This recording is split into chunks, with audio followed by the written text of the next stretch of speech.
Indonesia memang kalah 2-0 dari Argentina. Akan tetapi secara taktikal, anak asuh Sinteyong tetap mampu memberikan perlawanan, di mana sekali lagi Indonesia mampu membuat pertahanan Argentina kerepotan. Dan salah satunya tentu saja melalui skema lemparan ke dalam dari Pratama Arhan. Sesuatu yang bahkan membuat kiper sekelas Emi Martinez jiper dibuatnya.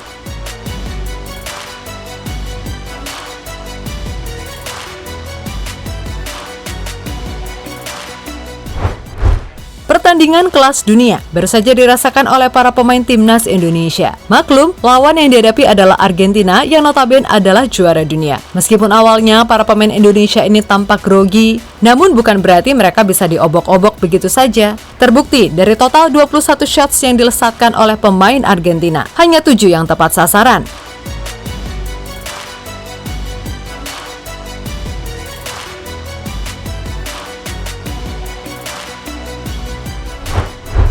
Yap, kendati kalah 2-0, namun sejatinya hasil itu tak perlu diratapi mengingat lawan yang dihadapi adalah juara dunia. Selain itu, kita juga harus memberikan apresiasi atas perjuangan pemain Indonesia yang bisa memberikan perlawanan semaksimal mungkin. Toh Indonesia juga nggak buruk-buruk amat kok, di mana setidaknya ada 2 shot on target yang berhasil dilesahkan pemain Indonesia ke gawang Emi Martinez.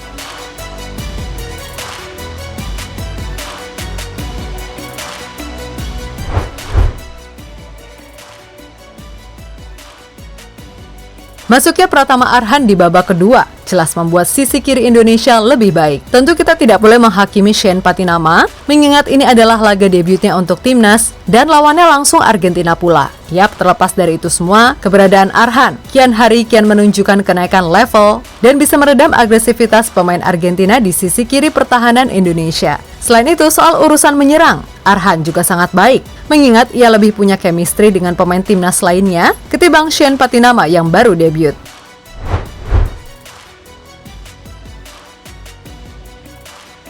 Salah satu kekuatan Indonesia di era Sinteyong tentu saja adalah melalui lemparan ke dalam, di mana Pratama Arhan bisa jadi adalah pemain yang paling ikonik di timnas Indonesia untuk urusan tersebut. Dan di laga kali ini meskipun gagal menghasilkan gol, setidaknya setiap lemparan yang dilakukan oleh Arhan cukup membuat panik pertahanan Argentina sampai-sampai kiper sekelas Emi Martinez pun cukup jiper. Meskipun begitu, sayang sekali, itu semua gagal berbuah gol. Kendati sebenarnya Indonesia juga sempat mendapatkan kesempatan emas saat Emi jatuh saat gagal menghalau lemparan Arhan, di mana Rizky Ridho justru melepas tendangan yang masih tipis dari gawang.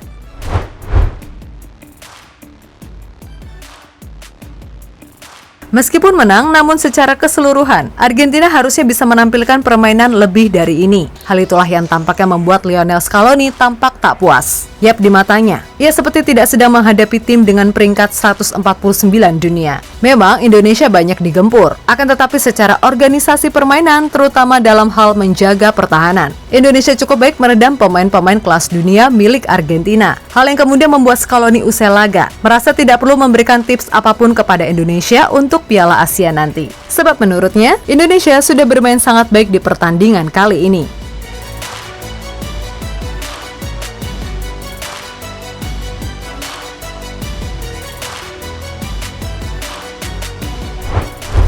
Yap, terlepas dari skor yang ada, jelas melihat permainan Indonesia kali ini menunjukkan kalau mereka sudah sangat siap berlaga di Piala Asia. Tentu saja melawan Argentina saja, mereka bisa sangat baik dalam urusan bertahan. Harusnya melawan tim seperti Jepang, Irak, dan Vietnam yang levelnya di bawah Argentina, Indonesia bisa melakukan sesuatu yang lebih. Semoga saja kedepannya nanti tim ini jadi lebih matang dan lebih siap lagi dalam menyambut Piala Asia.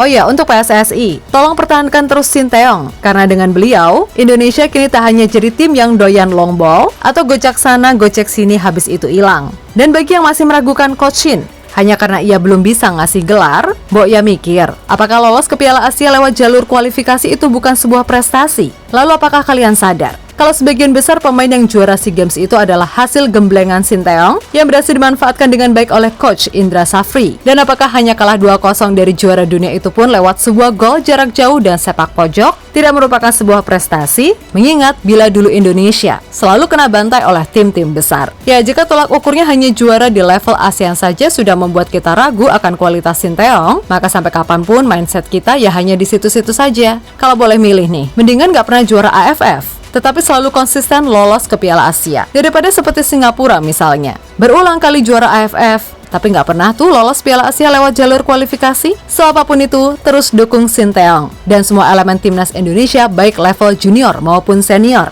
Semoga kedepannya timnas Indonesia bisa lebih baik lagi, minimal bisa berbicara banyak di level Asia.